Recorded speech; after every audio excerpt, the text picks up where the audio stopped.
Hi guys, welcome to ThrustZone.com. This is Mohit Soni, and right now we are driving the Tata Tigor EV that was just launched a couple of days ago.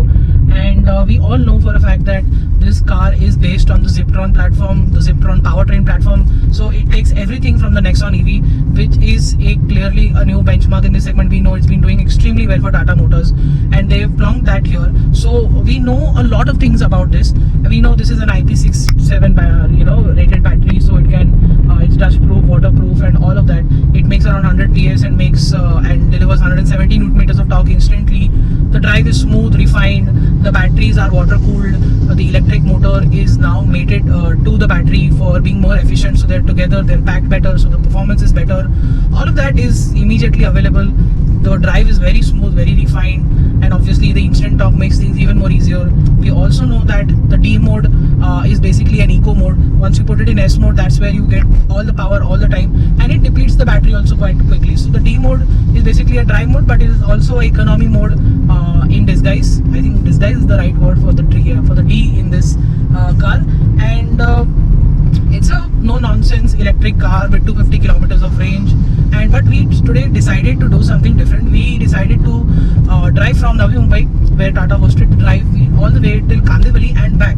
Of course, there was a lot of range anxiety when we started off, because ever since I started off in the morning, there were empty roads, there was no traffic or anything. So the range started dropping more than I expected it to be. And but as soon as I got into the Western Express Highway, the ill-famed road, which is blocked 24/7, be it 6 o'clock in the morning or 6 o'clock in the evening, and we saw a lot of traffic, as you can see. And that basically made sure that I don't run out of range, because we know that EVs work best in traffic situations. So the moment you're accelerating, it starts eating up the juice, but the moment you start braking, it puts the juice back in the battery. So I have done let's see, right now 128 kilometers. It's still showing me 100 kilometers of range, and when I started it said 245. So I think we are pretty much 20 kilometers of range is just probably gone into the AC and the music system that we are using, and it's delivered quite well.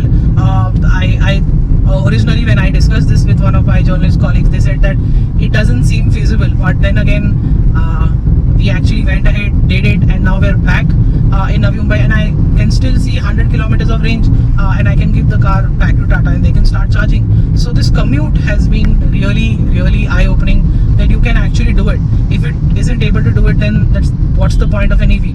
So I think I've proven a couple of people wrong by doing so. This commute has been great. It's been an eye-opener. Of course, EVs work really well in a situation like Bombay, and especially in a situation where, like I keep saying again and again, there's no better time to test a car in Bombay when it's raining, because the roads, the traffic, the chaos reaches to new peaks. So that's where you can test these cars quite well. The Tata Tigor EV has delivered very fantastic manner. I am really impressed with this. This is what you need, basically, a trip to one side of the city to the other and back in, and you still have range. I think that's what we are looking for. And EVs are not the future, they are here. They are here right now to change the game. That's what you need to do, unless you don't have weekend plans or on a cross country tour. You should get an electric vehicle, very specifically the Tata Tigor EV. It's very easy to drive, very maneuverable. All the battery electric cars are really fun to drive, because the batteries are set lower and the ride and handling is spot on. The suspension is given more and more attention, so the ride and handling becomes better. And we know for a fact that Tata Motors in ICE engine cars also are fantastic to drive. This makes it even better. Ride quality is so good. The steering, good feedback, not great. It's still very precise, very nice to drive, and it overall is a very maneuverable car. In terms of brakes, of course, the pedal bite is a bit longer than you expect, but then again, it's not cumbersome or anything that you can't live with on a daily basis. And now let's me show you what the interior and the exterior is all about. How has it changed over the normal combustion engine variant? So this is the exterior of the Tigor. We are already aware of the shape and the profile, which continues to be the same. So it's a very handsome looking car, and it's got that sort of effect that's going on here. It's almost got a notchback look, and I think it finishes off quite well. And that is the rear. It gets clear lens tail lamps, which looks really good. It's different and same at the same time when you compare it over the normal combustion engine. These are not alloy wheels, steel wheels caps, and you've got this sort of effect here marking it. It's a blue color for the Ziptron. It's also the Ziptron brand color, so you get the EV badge here as well. This color also looks really impressive. At the front you can see, just like any other electric car, the grille has been blocked and it looks really nice. Of course there is a vent here, but doesn't require massive cooling, despite this is water cooled. And you've got this T badging and a very sporty bumper. It's got that lip coming out, looks very sporty. And you've got those blue accents over the fog lamps as well, along with which also runs throughout the front grille here. And yeah, that is the car on the outside. And you've got a reversing camera, reversing sensor, and that's a very heavy boot. And as you can see, the kind of stuff you can store. That's the car cover. That's the battery cord. This is how the spare wheel is being kept in a very different way in the Tigor EV. And yeah, it's a very heavy tailgate. Let's go inside through the cockpit area, but let's sit at the back first, just to give you an impression of what it's like. Good knee room, very good leg room, headroom is very generous, and it's got quite a big hump here, so 3 small people and 2 large adults and 1 kid should be fine. You've got door pads, slightly slim, but they still hold bottles like this. Is very impressive. A look at the interior, and that is the roof light. You can actually hit your hand on it like this if you're sitting at the front, and if you just manage to sit a bit more in a casual manner instead of focused driving. Keyless entry. Let's get inside. That's the instrument cluster. We've got mechanical steering. You can see a lot of features, a lot of telltale lights. That's the regen area. That shows that we are in eco mode now. That's the instrument cluster. That's the big screen. Apple CarPlay, Android Auto is here. Still not wireless though, and works pretty smooth. Not the fastest, not the smoothest, but still quite good. It's got a lot of features on offer, such as aux, Bluetooth, and everything. And lock button for the boot. This is for the charging point at front, and AC controls, 12 volt socket, along with a charging point here, and a 12 volt socket for people at the back. The slow motion glove box. It can store a lot of stuff, as you can see.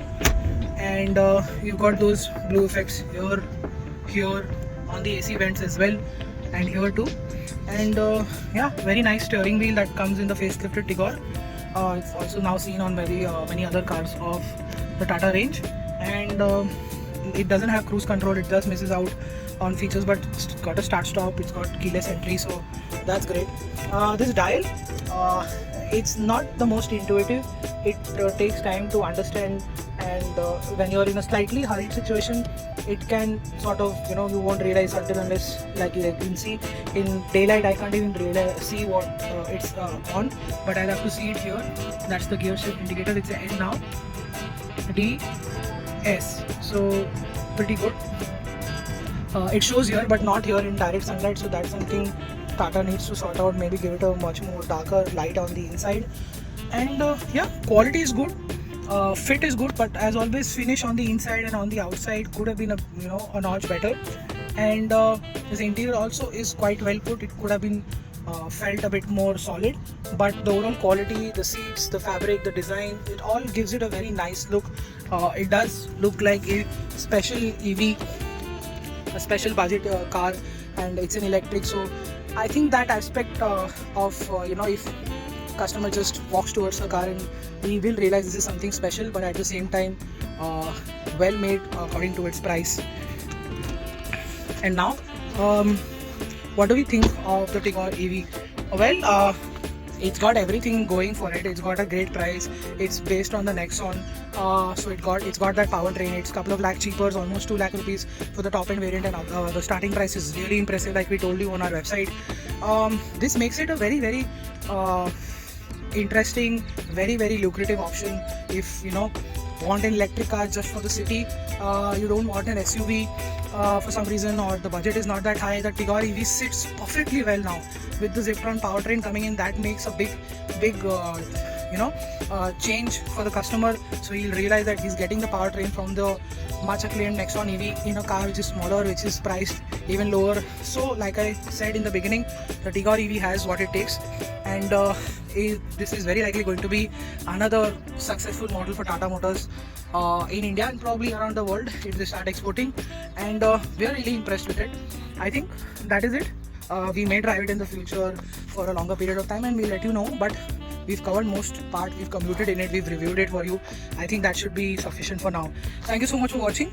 Make sure you subscribe to our channel, like, still have some questions, put them in the comment section below, and I will see you next time in the next video. Goodbye.